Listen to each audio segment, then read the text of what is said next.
Welcome back to another episode of your favorite podcast, the Cinephile Dial. Today we are joined by a very special guest, or special to me. Goes by the name Camden. So you want to go ahead and introduce yourself to our listeners, Camden? Yeah, I'm Camden. I met these guys through a mutual friend, my coworker in the actuarial world. And when I'm not working as an actuary, I'm just watching a lot of movies. I've been doing this for several years, just watching and watching, and I'm excited to talk about it. It's good to have you, Camden. Thank And you. how you doing, Leo?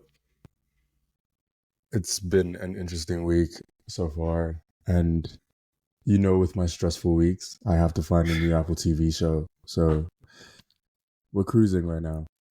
You're cruising.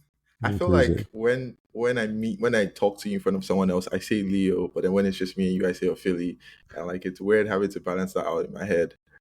I don't know. I don't know why you do that. Because you also did that in Chicago around my friends, and my friends call me Yeah. Ofili. So that's just weird Yeah. also. But it doesn't matter. Leo, Philly, same. How's your week though? Other than the new TV show and the stress. Week was chaotic. Had to change up my thesis again.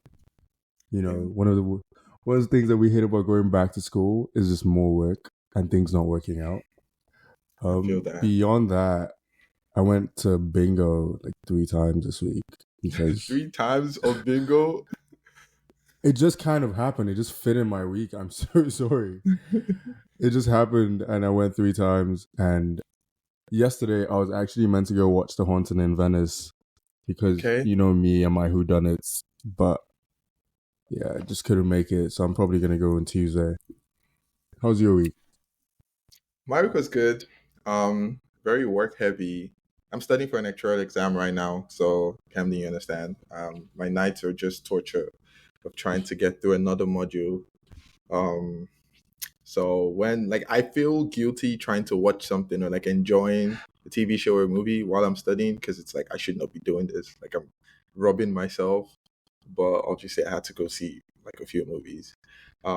Spent most of it rewatching The Morning Show though. Great TV show. I don't know if you guys dabble, but I'm rewatching that and it's just as amazing as the first time. But yeah, that's my week. And then today I'm doing the Dark Knight, the trilogy, because that's out in theaters. It's like Batman Day or something. So I'm going to go watch that three very dark films back to back to back. Never done something like this before. So hopefully I can Nice. sit through that. How was your week, Camden? Not too shabby. Just working, getting stuff done. I also have a actuarial exam coming up. Not as soon as yours, so I have a little bit of time, but getting Yeah. serious about that. Just watching movies, playing my cello, taking things easy. Sounds good. I wish I could play an instrument. Yeah, don't do that one. It's too expensive. It's a lot of money and it's big and it's annoying to maintain. That's crazy. Yeah, I used to play the keyboard as a kid. But I hated it because my instructor used to like beat my fingers like with the stick thing. He used to like tap like, oh, you're not meant to rest them. You're meant to like sit them or something like that. And I'm like, I just want to play. I don't know why that it's such a common thing of having like a traumatic like music instructor. And, and like because I played drums like starting just for a little bit, and I'm like, it wasn't as traumatic as Whiplash, but I'm like, no, I had to quit because it was just getting yelled at, and that little tempo thing pissed me off too. Yes, bro. Like, let me just play. Like that rushing or dragging scene in Whiplash gave me so much PTSD. Anyway, what have we been watching this week or so far? What have we been watching? I think I can start with my usual Apple TV prop. I'm on Foundation now. So, Camden, Steve has a running joke that Apple TV should basically sponsor me because I consistently watch things on Apple TV, and I always promoting, giving them free promo on our show. I'm being honest, it's quantity-wise, it's not the best because it's like a limited amount of stuff, but quality-wise, it's insane. It's the quality actually is insane. Yeah. because I'm watching Foundation and I've never really been like that deep of a sci-fi guy. But when I Hmm. tell you this is up, this is there, this is there. Yeah. I haven't started Foundation, but I've heard like very good things about it. So I don't know. Maybe I'll dabble out it because I'm done with Hijack now. I'm done with Silo. Mm. Um, I'm done with most of the other Apple TV shows. I went into their movie collections and I'm basically run through every single movie on there. That's interesting. So might have to do Foundation after the morning show. I don't It's a know. good watch. It just can be like it just can it can absorb you a little bit too much. Can't lie. Yeah. So, I mean, sci-fi tends to do that. I saw Dumb Money. I don't know if you guys have seen the Oh trailer or ads for that. really? Yeah. Yeah, Yeah. they had a limited screening in New York on I think Wednesday and Thursday. So I went to see that. I didn't know what it was about really. I just knew it Hey. was like Wall Street related. Yeah, I don't know why because I didn't see the ads or the trailer. I just got the email like, "Oh, one thing about me, if you want me to watch something, and even if it's trash and I don't know anything about it, just put the words exclusive and screening in front of it, and I'm going to go just because." So I went to see Dog Money, and then it started up. I'm like, "Oh, this is about the GameStop thing," and I felt Yeah. like I related because I put money in GameStop, like I was, active in the market around that time. So it felt like representation of some sort. I felt like, oh, I'm on screen right now. And like I follow the user Roaring Kitty or Deep Effing Value on Reddit and like his Mm. YouTube page and all of that. And I watched his videos. So it felt like, and it wasn't too long ago. It was like 2 years ago, Yeah, it was like 2 years ago, yeah. but yeah, I wasn't expecting it to be good because I thought it was like a parody or like a black comedy, but it was actually really, really good. Like when I tell you that is a must watch for me, like for me to like recommend to people. It's very good. Yeah, someone told me it's basically like a 2023 version of like The Big Short in terms of like That's a the good. value, not like Yeah, the impact they had, but so far like the entertainment value of that. And it's also yeah, funny that you're watching another thing with America Ferrera because our last yes. episode, We talked about her. And yeah, this time around, she was good. See, thank you for bringing that up, even because my problem with her in Barbie was she wasn't satirical or comedic enough. In this, she actually like she's very funny. Her delivery is in line with the rest of the film. It's very comedic. So like I think again, I'm going to keep saying she could have been better in Barbie. She could have been utilized better in Barbie.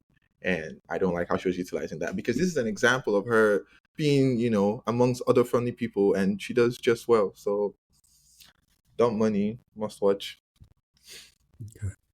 Cool. okay. What have you watched, Yeah. Camden? What about you, Well, Camden? I wanted to go see Dumb Money on Wednesday for the AMC early screening, but instead I had to go review a movie called After Everything. Are you familiar with the After series? I am familiar, but I haven't seen Yeah. any of So them. like it's based on these like teen romance books from like Wattpad, so like fan fiction-esque stuff. It's Mm-hmm. like it started out as like Harry Styles fanfic, but then evolved into like 800-page books. Anyway, this is the fifth movie in the series. I don't know why I've gotten this far. It's garbage. But I was watching that instead of Dumb Money, unfortunately, and I wanted to see that because I'm a big Craig Gillespie fan. He's a good director, and also I'm just like a massive Paul Dano fan. I've been in love with that man Massive. for like several years of my life. Okay. And that's why I'm kind of glad like he got a lot bigger. Like he was always really big in the 2000s and early 2010s, but I like how the Mm-hmm. Batman made him even bigger because Yeah. he deserves the attention. He's a brilliant, brilliant actor. But no, Yeah. I'll see it when it comes out. But other than that, I've been watching a lot of just like really random stuff. Like yesterday, I watched three movies. I watched Ain't Them Body Saints, which was like one of David Lowery's earlier movies with Uh-huh. Casey Affleck and Rooney Mara. That was a lot of fun, really really tender. Then I watched Mhm. Be Kind Rewind, which is the Michel Gondry movie with Jack Black and Mos Def, where they have to like recreate these VHSs they erased, so like they're making their own versions of Ghostbusters and stuff like that. Oh, Oh okay. And yeah. Oh yeah, yeah. it's Michel Gondry, so it's like really playful and fun. And then yesterday, to cap off my movies for the day, I watched Strange Days, directed by Catherine Bigelow. If you ever seen that?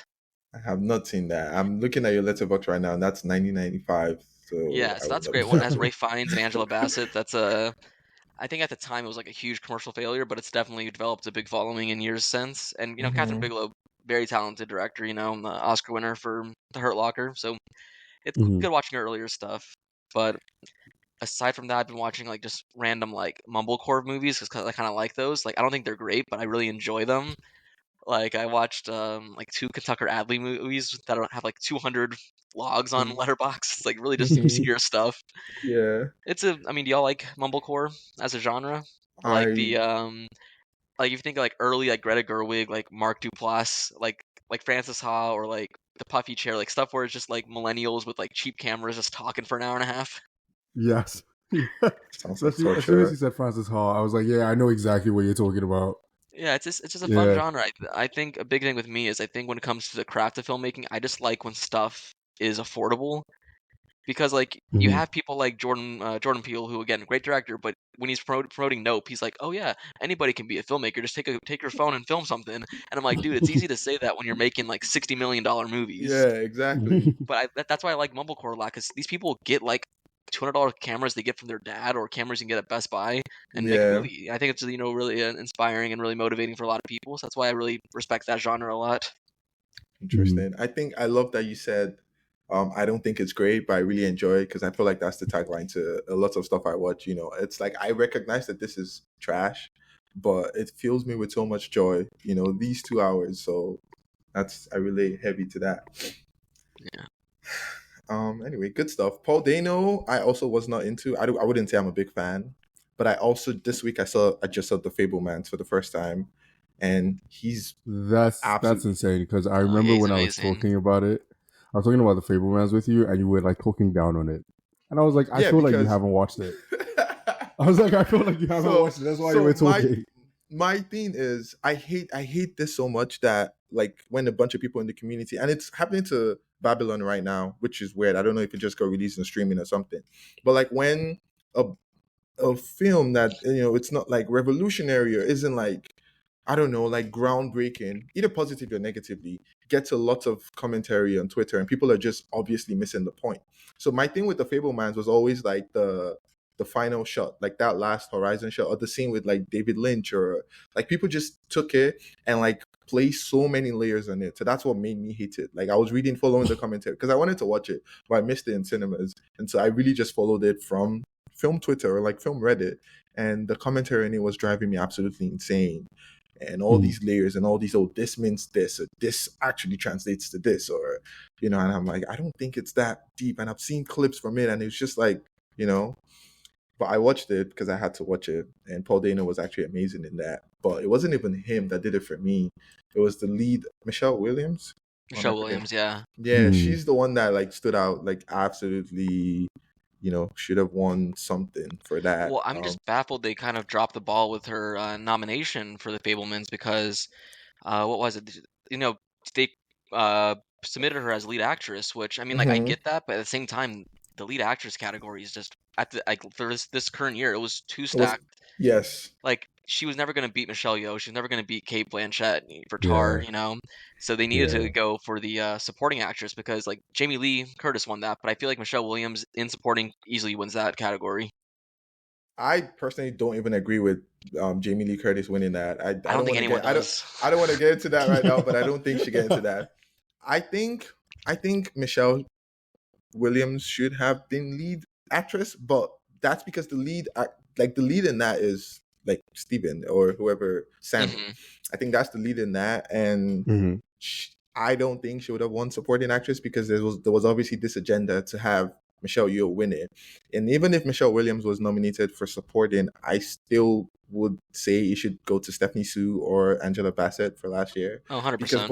both of them were just But as lead actress, she had no chance. It was either Kate Blanchett or Michelle Yeoh, so they did drop the ball on that. She would have had a better chance at supporting than as lead, but I still don't think she should have won either. I'm just glad she got the nomination. So Yeah. that's enough for me. Um, I do want to go back to what you said about Babylon, and I think also with Babylon, it's the kind of movie that is meant for theaters, but the audiences just aren't going to find it there. It's are hard Hmm. enough to market original movies as it is, but to do it in December of all months, whenever you have multiple big franchises coming out, like you can't expect families to want to see Avatar, see Puss in Boots, see a Yes. bunch of other things, and then still have the money to see Babylon, a movie that's again 3 hours that Yeah, maybe I isn't think gonna be that fun. was it for me. For me, it was just like December is really family time, and I don't really see that many families like coming together to go watch Babylon in theaters, especially because it's 3 hours of like. And I don't want to say it's chaotic, but it is chaotic. Babylon is It chaotic is and it's fun. chaotic. Yeah. It's But yeah, Yeah, the length is I think it's a big factor. That's why, like, even me as a huge like movie guy, there are parts of me that's considering like, do I see Killers of the Flower Moon like in theaters, or do I wait 2 months to watch it on Apple TV? Because like that's 3.5 hours, man. Like, I got my limits no, sometimes. yeah. I I feel don't. like I think I'm. Go ahead. no, you go. I think I have to see it in theaters. I just feel like I have to because I know it's pretty lengthy, but if I don't see it in theaters, I'm not going to see it in one sitting. I'm thinking like looking back to I don't even have to go that far. Something more recent like The Irishman. I don't know Yeah, if I you was ever about had to it. say the I don't Irishman even. is the. I, I don't know if you ever had a theatrical run, but when I saw it at home and I had to see it in one sitting because I'm like, if I leave this, I'm not even going to come back to it at all. So like, I think I I have to see it in theater because in the theater it just forces you to sit still. Plus, like the clips that we've seen so far, it looks like it'll be better on the very big screen, kind of like Babylon and kind of like The Yeah. Revenant, than yeah. like seeing it on a 65-inch at home or something. So I don't know. Yeah, I and I think definitely think it's definitely a movie that you have to see in person. Like you have to see in cinema. mhm. Because for me, it's okay. So a thing I've been getting into now which is like the only time this didn't happen was when I was with Steve and we went to watch Barbie and we were like how many minutes late. But I love getting early. Like I'm just new simple pleasure is getting early to movies and like watching the trailers for the other movies because the cinematic trailers just feel so much different. So better, They yeah. feel so much different, and I feel like with Yeah. how busy life gets, you're not really going on YouTube to like watch trailers of stuff. So like, it just Mhm. feels a lot better. And like the way Killers of the Flower Moon is in like the trailer just hits, man. The trailer hits Mhm. so much. The soundtrack hits Mhm. so crazy. Mhm. I just feel like Mhm. I have to watch it in theaters just to continue that vibe. Yeah, and like I'm generally okay with longer movies in theaters if they earn that runtime. My problem is with movies that don't need to be long. So I don't think Scorsese has that problem, and I trust him there. But like take a movie like this year, you had like Indiana Jones, the new one. There's no Mhm. reason that need to be 2 hours and 35 minutes. I felt every single minute of that thing. I'm like, you could have shaved half an hour off this, and I would have been happy. We should have a whole segment one day, a different day on like films that don't warrant their runtime and compare them or contrast them to movies that understand we're here for 90 minutes and we have 90 hmm minutes to accomplish our goal, which is Absolutely. we should do that one of these days, but that's fine. That's for another day. Okay. Mm. So we've talked about like Ophelia and I have talked about our favorites from this year so far. But we would like you to share what your favorites from Yeah, 2023 so far have been. of course. I will say though, even though I have seen like 100 new releases, my top five are pretty milk toast. It's nothing too crazy here. So Okay. number one, I got John Wick Chapter 4. I love the franchise a lot.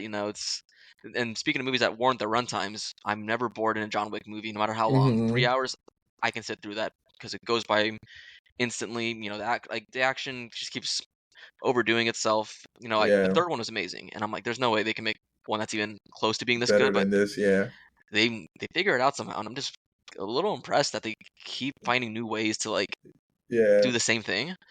But no, Mm-hmm. that was a lot of fun. Love that. Next will be Across the Spider Verse, one that is generally beloved by all, and I think I'll say the same thing everyone else says. Just the craftsmanship in terms of the animation is just mind Yes. blowing in that. It's actually insane how Yeah, good that it with the is. music, just the performances, everyone, just all around fantastic movie. Mm-hmm. And again, another thing, that's like 2.5 hours goes by in like 90 minutes. That was Mm-hmm. probably the most insane difference between a movie's length and what they feel like. Because there are plenty of Uh-huh. movies that are 2.5 hours that feel like 2 hours, but I've never seen a movie that's 2.5 hours that feel a full hour shorter than it actually is. Because that one Mm-hmm. just Mm-hmm. goes by so quick. I agree. Third one would be Past Lives, which was beautiful, very tender. It's again, I like as much my first two movies. My top two are big set pieces, big action adventure. But Past Lives is a very small scale and tender story of friendship, love, and converging routes in people's lives. And I think it's a beautiful movie. Almost made me cry. It's a Maybe we should fantastic have had movie. you. Maybe we should have had you for the last episode because that's when we really dove into past lives. And No, I I think believe Past Lives was 2 episodes ago. But Or yeah, 2 episodes ago. Yeah. definitely should and have had Camden on it. and this is Celine Song's like first movie, and it's like one of the most Feature impressive debut. debuts ever. Feature And debut. looking at her background, she does work in the theater. She works with plays, and I think that's why Past Lives just works so well, because you have someone who knows how to do that smaller scale I love characterization. sorry to cut you off. I love that so many different people have so many different reasons for why past life just works. Like there's like Yeah. different reasons and like different like wide skips. Mine is more so immigration, Yeah, nothing to even do with same. like mine is more so her being an immigrant. And some people it's like more so her having been in love or like, just understanding everyday people better. But it's like different reasons why it works and it just works. Right. It's a beautiful one that I do want to revisit. I don't do too many rewatches, but that's definitely one I'd consider. Next would be Still, a Michael J. Fox documentary on Apple TV, I believe. Yeah. Saw that one. Everyone loves Michael J. Fox. I'm not saying anything groundbreaking by saying I love him too, but just seeing that documentary, it's not like any other documentary. I think what really appeals to me about this is its story and just the beautiful story of Michael J. Fox, but also just the editing and construction of this documentary. It just seamlessly incorporates new interviews, old B-roll footage from his movies, but also recreations. Like I think there's this one part where he's talking about the hectic life balance he had whenever he was making Family Ties and Back to the Future, and you just see this recreation of his routine in the mornings and nights, and it just seamlessly cuts from the recreation of him going to the Family Ties set to him entering in an actual episode. It's just like that kind of editing and like storytelling is just really brilliant, and I just fell in love with that movie. I haven't seen that one yet. I think Ophelia, you've seen it? I have seen it. I have seen Still. Yeah. I haven't seen didn't Still. I think it was part of my biopic bins for this year. And at first I didn't watch it as soon as it like came out and everyone was talking about it. It took me a minute, and I think it was because like I was working a lot. Then I watched Blackberry, then I was like, oh, I'm just in the mood for another one. So put on Still, and completely different vibes to Blackberry, but like I loved it. Yeah, well, it's funny you mentioned Blackberry because that's my number 4. Number 5. Sorry, number 5 of the year. Blackberry is another one that I was expecting to like but not love, but was really surprised with just how well made it was. It's directed by Matt Johnson, who kind of came onto the scene in 2013 with a indie film called The Dirties, which was really interesting, and it kind of caught the attention of Kevin Smith at Sundance, and that kind of like propelled his career further. The Dirties is something worth checking out. Another one that I really respect just for its craft and being super like budget friendly and a perfect example of how to do low budget cinema. But yeah, Blackberry was just a great story. I think there's been like a oversaturation of like corporate movies, especially this year. You had Air, great movie by the way, but you had Air, you have the Hot Cheeto movie, you have the Beanie Baby movie. Like you just have all of these like corporate sponsored things. Yeah. And I was worried that Blackberry would fall into that same hole, but no, Blackberry is just a fantastic story. It's like you know how the story ends, you know the fate of Blackberry, but it's just really interesting to see its rise and fall like that.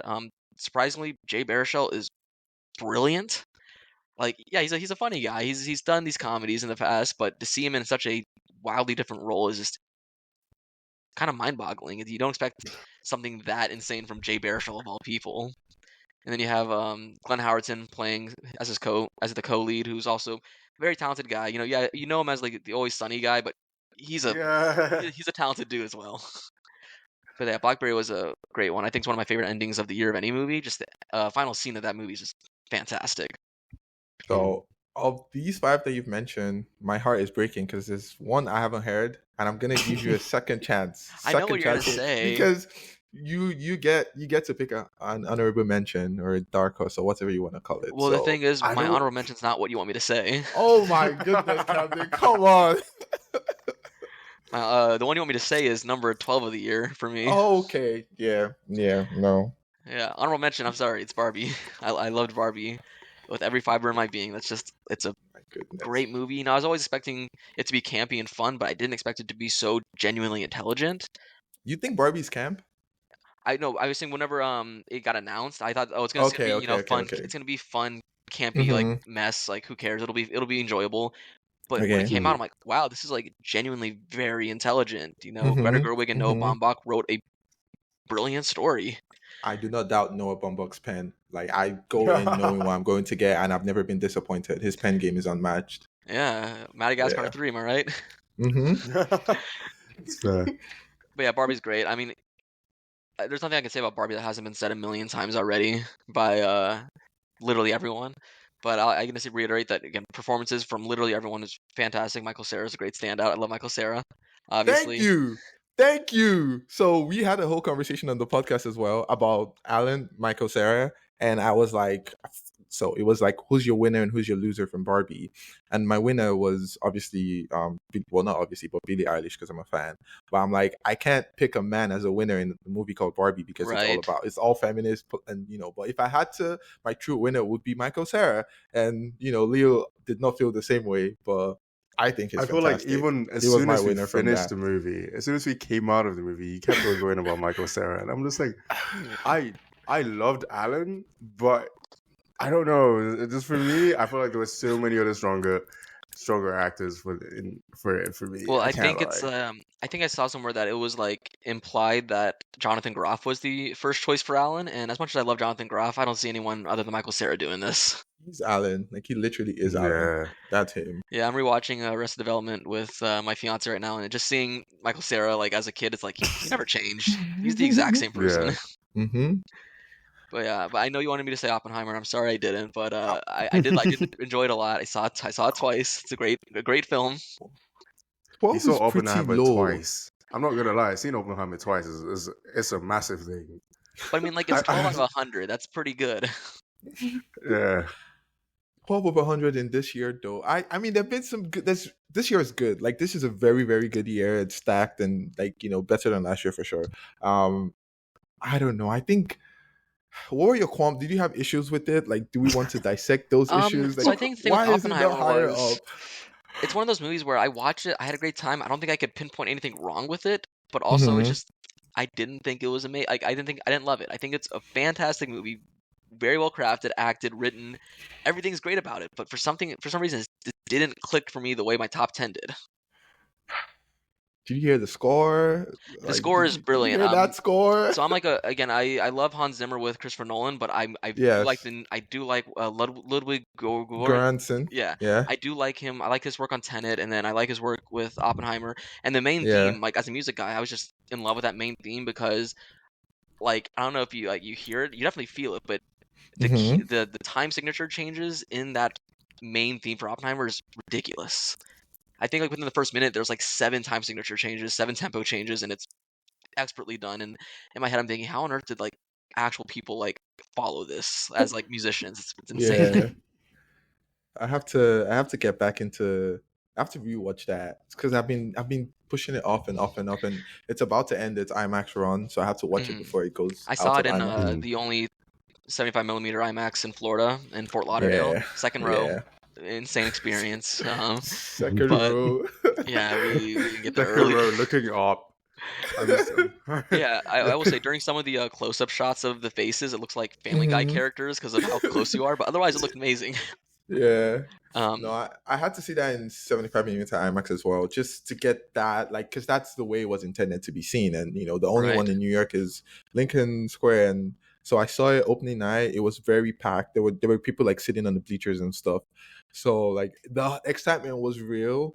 And the Trinity sequence, if you haven't seen it by this point, sorry, like, you should have seen it. But the Trinity test, because there's maybe like a whole full minute or two between when the bomb goes off and when the sound hits to Mhm. reflect like you know naturally like light travels faster than sound. And so like when it went off I like leaned forward in my seat to like see because we're getting close-ups and everyone at Los Alamos and their reaction to like the bomb and like people like taking off their glasses or like just Mhm. reacting, and then the sound hits and it physically threw me back because I was not expecting that. Like Yeah. when he hits, because he says the now I'm become dead, the shared worlds, and then you hear it, and I literally feel it going through my body. It pushed me back. So I'm just imagining being in row two when that happened, bro. I may have like died, really, Yeah, like, it was insane, but um yeah, when I first saw it in like just regular 75 millimeter, I kind of left the theater and I was like, okay, that was Amadeus, but hmm Yeah. for physicists.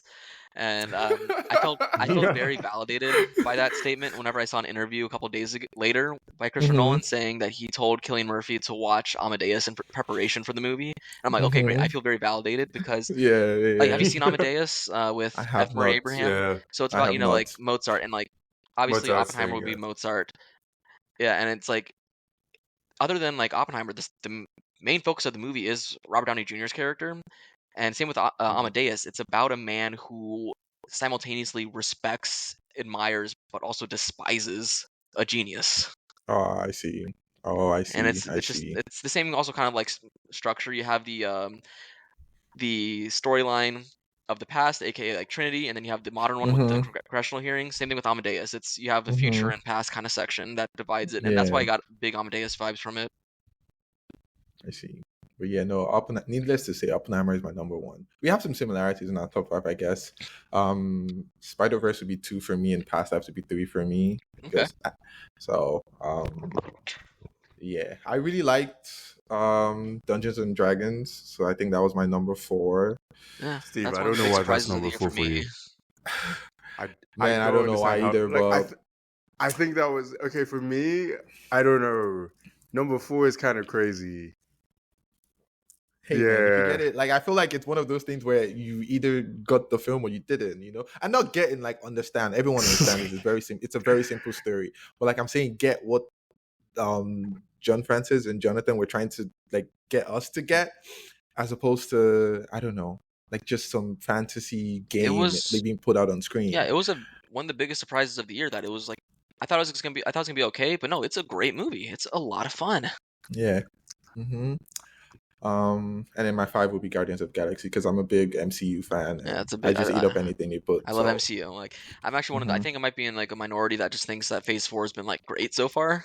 We are definitely in the minority, but I'm with you there, Like I'm having a good 100%. time. Everyone's like, "Oh, Doctor Strange 2 is garbage." Uh, like She-Hulk's garbage. I'm like, I like those, man. I'm having a good time. I'm enjoying it for Um, what it is. yeah. You have a solid top five plus Barbie, I guess. Yeah. That's crazy though. I really wish you would have connected with Oppenheimer in the way that the rest of us did, but that's fine. Yeah, I think as far as I Nolan goes, I think it's like middle of the pack, middle of the road for me. Mm-hmm. I Leo? definitely think I'm like very surprised for you, Steve, that 1001 isn't in your top five. It's number Because I remember seven on my list. when you watched it, you came to me like Mhm. someone who had lost their way. And you were so stressed about the movie. And I was just like, oh, okay. But So yeah, surprised. 1001. It's very. I get the same vibe from. I'm trying to think of this other film I saw this year. I think it's The Lesson or something. But it's very like well done. I think it's also a directorial debut. And for Mm. me, it's the lead. It's Tayana. She makes the film. She is the film, and it's just not something that like I've seen stuff that she's done, and I just did not think she had this in her bag. I personally would like to see her on there, like the nominees at the end of the year. But again, this year is just insanely stacked that she's not going to get there. But it got the grand jury prize. So, I personally think, yeah, it's number seven because obviously there's been a lot better films and there's some qualms with it. Like I didn't give it a rating on Letterboxd. I just like reviewed it. I can't think of a fair rating to give it, but I still don't think I'm gonna see five better performances from like female leads this year.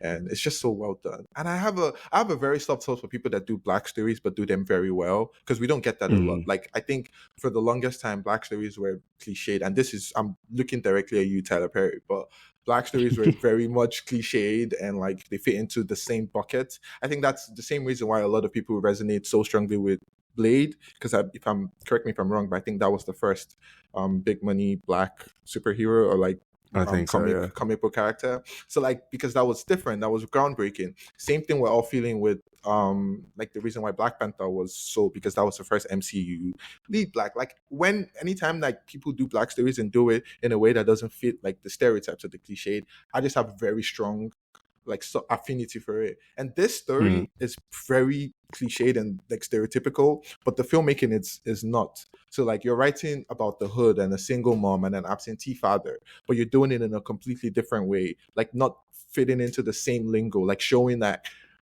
the same way you would for any other movie. Like why wouldn't I love that? So but yeah, I personally love the 1001. Yeah. Anyway. Okay, I get that. Yeah. I think before I drop out my top 5, I just need to recall, and correct me, but did How to Blow Up a Pipeline come out this year, or was that late last year? I think as a theatrical release, it was this year. I want to say it played at a festival, 2022 though. Okay. But I think, again, for my personal list, it qualifies as 23 for me. Okay, yeah. So for me, I think I would definitely start off with Past Lives, then go to How to Blow Up a Pipeline, then go to Barbie, then Are You There, Gorgeous Me, Margaret? And that's that's great. simply Amazing. that That's is simply that was because awesome. I love Kelly Fremont Craig, and her work with Edge of 17. That was amazing too. Last thing on my list would be, I'm kind of torn because Steve is not gonna like this, but I loved Rye Lane because I'm a big rom-com guy. That was a fun And movie. that was so good. I liked it. Steve was like, "You better not make that in your top 5." I'm like, "I'm sorry, bro." It was a great time. Okay, don't get me wrong. I liked Riley, and I think I give it a 4.5. I really liked it because, again, same thing I just said with Black Stories. I just would not see it in my top 5. I think a lot of it was experimental as well. So like they do this thing with the fisheye lens, like there's a wide camera thing that is good, but is also trippy in a way, and I did not think it belonged. Like as at the time I was watching it, I just didn't think it belonged. But then like the more like as I sat through the film and as I watched more and more, I realized like a lot of it was like a stage play. Like a lot of the sets felt like you were watching a play, and so like hence the wide angle lenses and stuff like that. The way I saw someone describe it was almost like Wes Anderson-esque in the way it had its sets created and the way they did their cinematography and their just the overall palette of the movie. It's a colorful movie. It's great. Generally, the scene transitions, everything, the amount of colors in the movie, how like the camera is just like an added character to things. Amazing stuff. It was a great fucking time for me, and I wish I could have seen it in cinemas, but Hulu release, it was great. And I think the last thing I would say is probably I really want to say Oppenheimer because of the effect it had on me and how like I spiraled and like I was texting you and I was like, oh, I'm so happy that my life is just like, haha funsies. I don't have a big role to play in the world. but so it's either between Oppenheimer, but man, I really love Tetris. I loved Tetris. I still need to watch that. Yeah. I told everyone to go watch Tetris. Yeah. Oppenheimer, man. Oppenheimer, don't worry. You will get the love you deserve from me. It's okay. I'm here. I will champion you through it all. But okay, moving on. So again, we've also talked about what we're excited for to come this year. So I think now like that has just changed a lot because we've had a bunch of festivals, TIFF, Telluride, and Venice. I think have all gone on in the past few weeks or so, and we've gotten to see like some excerpts from people there, like some like reviews. I think most of them have an embargo or like a NDA or whatever, so they can't really like give us details or like plot summaries or whatnot. But like we've gotten to see the reactions and the reviews from it, so that has just changed over the course of the year. But given what we have now and what's been available and all the cancellations, what are you looking forward to for the rest of the year? Yeah, I took a chance to like look at everything that's really coming up because I think off the top of my head, like when I talked to you before, I said, Anatomy of a Fall, because I heard great things out of Cannes, won the Palme d'Or. I saw Justin Triet's last movie, But now that I saw like everything else coming out, I'm like, wait, that's like top 10. Definitely not number one though. So I'm like, wait, I forgot everything else coming out. Yeah. I will say the one that I was super excited for, like start of the year, that I just lost a lot of interest for due to reactions was Maestro. Okay. Because Really? I'm a big You have a music fan. guy. You have a fan in Philly. Well, the thing is, like, I'm a big music guy. I loved Cooper's work with The Star Is Born, so I was like really Yeah. excited for this. And then as reactions come out, I'm like, oh, this isn't gonna be as like I thought it was gonna be like a really like creative like biopic. I'm sick of biopics, like boring ones, and I'm afraid this might be some of it, some more of like the same old biopic schlock that we've been getting these last couple years, and that's maybe lose a little bit of interest.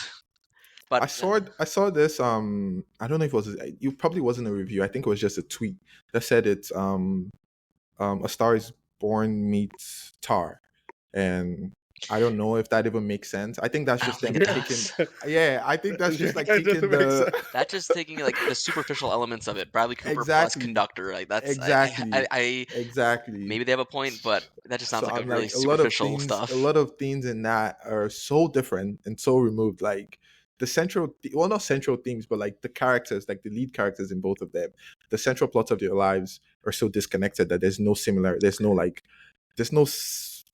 union in the Venn diagram, of the film. So I don't know, but if that was to paint a picture, then I would be excited to see whatever union of those movies makes. But I don't think that makes sense. Yeah, but my most anticipated, I think everyone's most anticipated, Poor Things. The Lobster is my second favorite movie of all time. I love Yorgos Lanthimos. I think I've seen all of his movies at this point, and I've loved almost all of them. And from what I'm hearing, combined with just the trailer and Emma Stone and Mark Ruffalo, this looks like it's going to be a knockout. So I'm just super excited for that one. I'm a little sad that I think Lanthimos isn't writing it. I think he's just directing. Oh, I So did it's gonna be not like know The that. Favorite, But again, I love The Favorite, so I've always did find that his directing is also the stronger part of his repertoire, not so much his writing, even though his writing is great. But yeah, Poor Things, super excited for. Okay. Next one is Richard Linklater's Hitman, just because a couple reasons. Richard Linklater is one of the first like directors I really got into when I first got into movies. Because Okay. I mean, the first one I got into, I won't say just because didn't age well at all. No, So now I want to hear this. so in my defense, I just went to a library when I was like a teenager, found some DVDs. I saw one that looked interesting, watched it, and fell in love with movies like that's exact day. At the time, I didn't know about their history, but the movie was Annie Hall, directed by Woody Allen. Oh hell. So that's Okay, why I don't really well, say that too much. Again, I didn't know about this at the time. I just saw the movie and thought it was amazing and started you're watching. excused. I think at this point watched like 30 of his movies before I figured it crazy. out. That is Because very like I just went to the crazy. library, got as many like as I could find, and just watched them all back to back. And then I'm like, Mhm. I Oh wonder, my I god. want to look up this guy. I'm gonna go to his Wikipedia page. I'm like, Oh my allegations. What's god. this? Allegations. Anyway, but no, Richard Linklater is another one that I really loved. Again, when I first started getting into movies, I found, Slacker. I found his Before trilogy, and I just fell in love with almost all of his movies. Even the bad ones, I fall in love with. But yeah, Hitman looks great. I'm from Houston, so I love seeing some representation. We don't get a lot of movies in Houston, so it's cool to Yeah. see that. And Glenn Powell has been. I loved him in Everybody Wants Some. He was good in Top Gun Maverick, so I'm excited to see what happens here. He's great in Maverick. He's great in Top Gun. Yeah. Yeah. This is a sidebar, but just because you said Woody Allen, what was it? What was the tweet that? Did you guys see that tweet about what's his name, Paul Mescal, and the film that he? I don't even remember what it was. Is it the one about? Wait, what movie? Oh, is it the one I sent you? Yeah. His like these Yeah, like there's a film that his favorite watched, film is Blue Valentine or something like that. And that was I don't even remember how someone was able to. Anyway, never mind. We'll talk about Paul Mescal another day. We had talked about him on the previous episode and how, he's great, but he's not so great. And people take him as the second coming of Jesus. Yeah. But wait, did you say Blue Valentine or Blue Jasmine? Because Blue Jasmine was Woody Allen. Blue Jasmine was Woody Allen. So maybe I just made that connection in my brain. I think somehow. you made the But connection I reminded because me he of the said tweet. the tweet was about how his it was Someone had asked Paul Mescal what one of his favorite movies was, and he said Blue Valentine. And Okay. we know about Blue Valentine and That's how a great one. I that love it. movie is. It's a great time, but like Steve has this agenda against Paul Mescal and how he's like perpetually sad, and Yeah. he and like it was about how we made this joke a couple episodes ago about how like he can't be James Bond because he will probably have like a panic attack in the middle of a mission. Oh god. But Yeah, I have an agenda. he has 2 movies Agenda. coming out later this year that I'm looking forward to. I Mm-hmm. hear All of Us Strangers is really good. I heard that too. Yeah. It's on my watch list right now, actually. Yeah. But Yeah. let's see. Number 3, most excited, The Holdovers. I'm super excited Ooh. for that one just cuz again, I love Alexander Payne as a director. Mhm. Election, phenomenal movie. He did Sideways, The Descendants, Nebraska, Downsizing, and like he's just great at what he does. Like, have y'all seen any of his movies? I don't know. Definitely saw Downsizing with Yeah, Wahlberg. I think Yeah. Matt Damon. Yeah, Downsizing Matt is I Damon, think my bad. is his weakest one, but there's something about his style. It's like I don't want to say it's pathetic, but he captures pathetic men so well. Jesus Christ. What a descriptor. Yeah, so I'm excited for The Holdover, especially with Paul Giamatti. The trailer looks great. So Giamatti plus Alexander Payne, it's always a winning combo. So I'm really excited for Mhm. that. And let's see. And for my honorable mention, I would have to say that's The Zone of Interest, the new Jonathan Glazer movie, because Ooh. he did Ooh. Under the Skin with Scarlett Johansson, which was a creative movie, if nothing else. And The Zone of Interest just sounds really good, and it sounds like it works really well with the style he's established. And yeah, it just sounds like a lot of fun. I'm excited. I've heard really great things. Jonathan Glazer's kind of an enigma, like in a almost David Lynchian way. Like he's, Yeah. I don't understand the man. I don't think I ever will, but he has my attention. Okay. Well, we Okay. I have think I can no. go. Go on. Go ahead. No. Go on. Go on. Go on. I was just gonna say, me and you have no common. Well, I guess I'm excited for Hitman, but we have Yeah. no common similarities in our the ones that we're looking forward to. But yeah, I have Hitman. I have the Fincher movie, The Killer. hmm I'm excited for Poor Things, but not like super excited because I think I know how it's going to play out in the sense that it's going to be good and all, but I think like people are going to eat it up a lot more, and then it's going to end up skewing like come awards time. I think it's just going to, which is a good thing if it's good, like if it's really good. But I think people are going to have a okay. The reason why I say this is because of Spencer. From the reviews I've seen, I get a lot of Spencer vibes from it, and I'm hoping it's not going to be another Spencer in that we have this like high school play type acting from the lead actress, but for some reason everyone thinks it's the best thing since sliced bread, which to be fair, like she did carry Spencer, but like, at the end of the year I'm seeing all of these shouts for best movie and best actress, and I'm like, I don't know if you watch the same thing. So that's just the vibe I've been getting so far. Plus I think Jared Carmichael is in it, and I don't like Jared Carmichael. I think Yeah, Okay. you don't. I don't like his. I don't know why you don't, man. I told you how on the count of So three many kind of changed my reasons. life, bro. I'm sure he did, but I don't think he's funny. I've seen, like, he's not funny in SNL. He's not funny. He wasn't funny last year. What did he host? Was it the Globes? I think he hosted the Golden Globes Yeah, it's last Golden year, Globes. and that was torture. I Yeah. was live tweeting. Through the Globes, and every time he made a joke, I was just like, "No, boo, get this man up stage." So I think he's in that, and I'm like, I just have little qualms here and there, but I'm still excited to see it. So yeah, Hitman. I guess I want to see Priscilla, but that's more so because I saw Elvis, and I want to see like the other side of it. I think this is like a proper retelling, and no, like, all the prop around it. No original Elvis songs are used in it. I really want to see. Why am I blanking on his name? Jacob Elordi. I want to see him do something more mature. I think he's for time and time again. He's always said like he's bigger than Kissing Booth. He's always like Yeah, he's bigger than he's Euphoria. trying to bury that reputation really He's hard. Yeah, really so trying to like I bury want to that. I want to see if he can actually like come through. And yeah, so I think I'm excited. He's in Saltburn, right? Yeah, he is Yeah, in he is in Saltburn as Saltburn. well. Yeah. So yeah, I think those are the ones I'm looking forward to. I would have said June. June was my number one. June has always been my number one, but that got postponed. So Yeah. Or they've also said challengers because I'm a Luca Guadagnino fan, but that also got postponed. So yeah. All right, I'm gonna start with what kind of the same way Camden started with, like what kind of like you've lost interest in, because of what you're hearing. So for me, I was looking forward to Next Goal Wins. I love Taika Waititi. I love Taika. I like Michael Fassbender. A movie about soccer. Thought this was gonna be a great time, but everyone's saying that it's ass. And I'm just like, oh. I feel so bad. Everyone's saying it's a 2-pack of ass. Also, when I saw the casting of Hunger Games, I thought that was gonna be great. But again, I think like the vibes have just gone to me, and like I've just like lost interest in it. So now moving on to things that I've been really excited about. Bike Riders. So excited about Bike Riders. Ready to see another Jodie Comer masterpiece. I also like Jeff Nichols.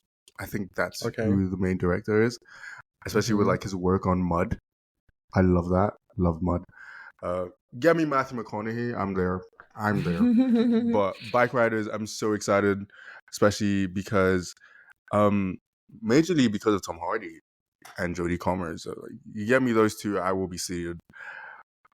Also looking forward to what was I thinking about? I've been looking forward to a couple of movies coming. Ferrari.